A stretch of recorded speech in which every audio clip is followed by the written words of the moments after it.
dear students, welcome to the online classes of biology. So, in the previous classes, we have learned about the process of oogenesis, then menstrual cycle, and also we have seen the fertilization and implantation, isn't it? So, now we are going to start a new topic, that is pregnancy and embryonic development. Now, as you know, implantation is what? The embedding of the blastocyst into the endometrium of the uterus, isn't it? So, it will get embedded in the uterine wall, and that process is called what? Implantation. That is leading to the pregnancy. Okay, so after implantation, what happens? That we are going to study. Okay, so finger like projections appear on the trophoblast and they are known as the chorionic villi. Okay, so chorionic villi are what? Finger like projections that appear on the trophoblast, okay, after implantation. And this tissues will be surrounded by uterine tissue, the tissues of the uterus, and also the mother's blood. Okay, this chorionic villi are what? Finger-like projections of the trophoblast. Okay, and this will be surrounded by the tissues of uterus and also the maternal blood. And now this chorionic villi will and the uterine tissues, they will be seen in between, means they will become interdigitated. Okay, and they form a structural and functional unit between the developing embryo and the mother's body.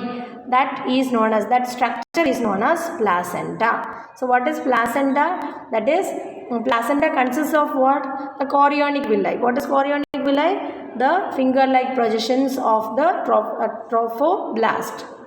Okay, and this will be surrounded by what? The wall of the uterus and the mother's blood. Okay, that in between this finger like projections, this uterus wall, okay, means uterine tissue and the maternal mother's blood, they will get interdigitated, and that structure is known as the placenta, and that can be called as the structural and functional unit between the developing embryo and the mother's body. What are the functions of placenta? They give oxygen, nutrients, etc. to the embryo, and they also remove carbon dioxide, waste materials, etc. from the embryo. Understood? So the function of placenta is to do the supply of oxygen and nutrients, and also the from where to where? From mother's body to the baby's body. Okay, and then the waste materials, carbon dioxide, this tissues of the baby also, or the embryo also, will do respiration, isn't it? So they produce carbon dioxide, and when the excretory waste materials are produced in them, they should be removed. So for that, okay, also what placenta helps. So placenta helps in what? Supplying materials between the baby and the mother, you can say, isn't it? And the placenta is connected to the embryo through a long cord known as umbilical cord. Can you see here? This is the umbilical cord that connects the embryo to the placenta. Understood? Then the placenta, so one function is what? They give the medium for the exchange of materials, that is from baby to mother. The waste materials, carbon dioxide, etc. will be given, and from the mother to the baby, what will be given? There will be what? The nutrients, oxygen, etc. will be given to the baby or embryo from the mother. Now the placenta is connected to the embryo. In addition to that, okay, placenta is also doing some other function, that is, they act as the endocrine tissue. What are endocrine glands? You have learned, isn't it? So they produces various hormones. Okay, so like this placenta, in addition to functioning as the structure that helps in the exchange of materials, they also produces various hormones. Okay, so like HCG, okay, human chorionic gonadotropin, then human placental lactogen, HPL, then estrogen, progesterones. Okay, so likewise various hormones are produced by what the placenta. What are they? So HCG. What are they? Human chorionic gonadotrophin. Okay, then HPL, human placental lactogen, estrogens, progesterones, etc. are also produced. And in the later stages of the pregnancy, another hormone known as relaxin is also secreted by the ovary. Okay. So these two hormones, that is HCG, HPL produced by the placenta and relaxin produced by the ovary, they are the hormones present only in a pregnant woman. So it can be asked, okay, so these three hormones are produced only in a pregnant woman, or they are produced in a woman only during the pregnancy. Okay, and in addition to this, other hormones like estrogens, progesterone, cortisol, prolactin, thyroxine, etc. also will get increased, okay, several times in the body of a pregnant woman. Okay, and this what is the need for this? These are needed for the fetal growth, normal fetal growth. All this hormone should be in the high level. Understood?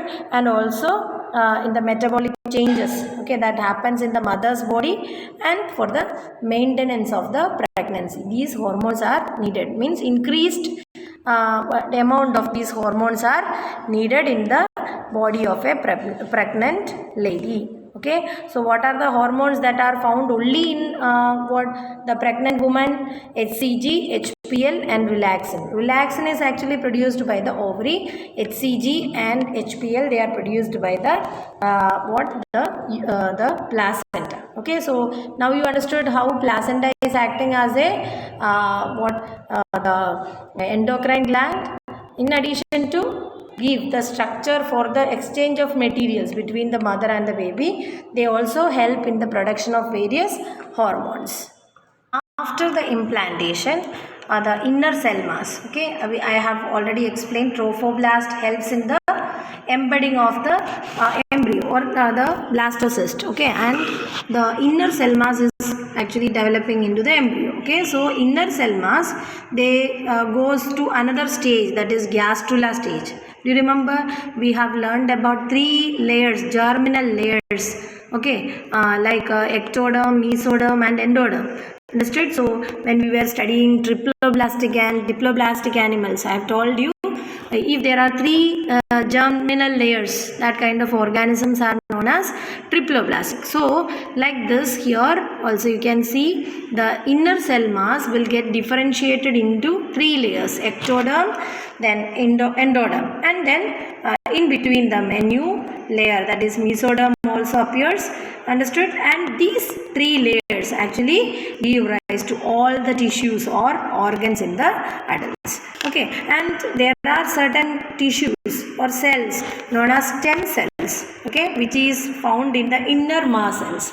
Okay, and these are having the potency to give rise to all the tissues and organs. So why it is important? See, if we are preserving the stem cells, in future if we need to develop any organs, it can be used. So nowadays it's a trend to preserve the stem cells in hospitals and all. You might have heard. Okay, so stem cells can be preserved. Understood? So that what happens, it can be used, or it can be used for making any organ. So you need not to take or receive any organs from others. Understood? All the organs can be formed from the stem cells. Okay, so if you preserve it in future, if you need to receive any kidney or anything, you need not to search for a donor, because after this organ transplantation always have the problem of what? The immune system, isn't it? They will reject the organ. So if it is of your own organ, understood, if that organ is formed from your own cells, then there won't be any such kind of issues. So stem cells are what? The cells which are found in the inner cell mass, which are having the capacity to form this all tissues or organs. Understood? So understood now the significance of stem cells and where they are found, okay, they are found in the inner cell mass. And what is the speciality? They can form the entire tissues. So in human being, okay, during the pregnancy, after the first month, you can see that the heart is formed, okay, and it can be the heart sound, the beating sound of the heart can be listened through the stethoscope, okay. And by the end of the second month of pregnancy, the limbs, digits, etc. will be developing.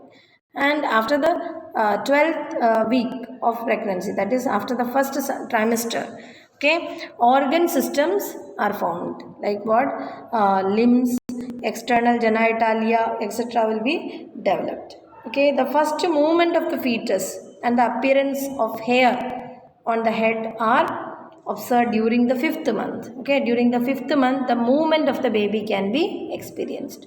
And by the end of the 24th week, okay, that is at the end of the second trimester, the body is having what, the body of the baby is covered with fine hair, then eyelids open, okay, means eyes open, then eyelashes will be formed, and by the end of the 9 months, the fetus is fully developed and it will be ready for delivery. Actually, it is simply in a short form it is given.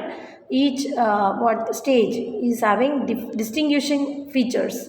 Understood? So, it is what, in short we can say, by the end of the 9th month, the baby will be ready for delivery. So, after the average duration of pregnancy, that is around 9 months, okay, after that period is known as what, gestation period. And after that, what happens, the baby will be delivered. So that process or childbirth or the delivery of the fetus is called what, parturition, okay. And this parturition is induced by neuroendocrine mechanism, means both nervous system and endocrine system is involved in this, okay. So the first signal for parturition originate from the fully matured fetus and the placenta. Understood? So when the fetus is fully matured, it gives what, indication, okay, by means it induces the what, the uterus, okay, to have certain small mild contractions. Understood? So this is known as fetal ejection reflex. So what is fetal ejection reflex? That is, the signals for parturition originate from the fully matured or developed fetus and the placenta, and this induces certain mild contractions of the uterus. That mild contractions of the uterus induced by the fully developed fetus and the placenta is known as what, fetal ejection reflex, okay. So this fetal ejection reflex causes what, the release of oxytocin. Do you remember oxytocin? It is a hormone produced from the pituitary gland. Understood? So when oxytocin is produced, what will happen? The uterine muscles will do more stronger contractions, okay, and in turn that stimulates the pituitary gland, and more oxytocin will be produced, and more oxytocin will cause more vigorous contraction of the uterine walls, okay, and this causes more production of oxytocin.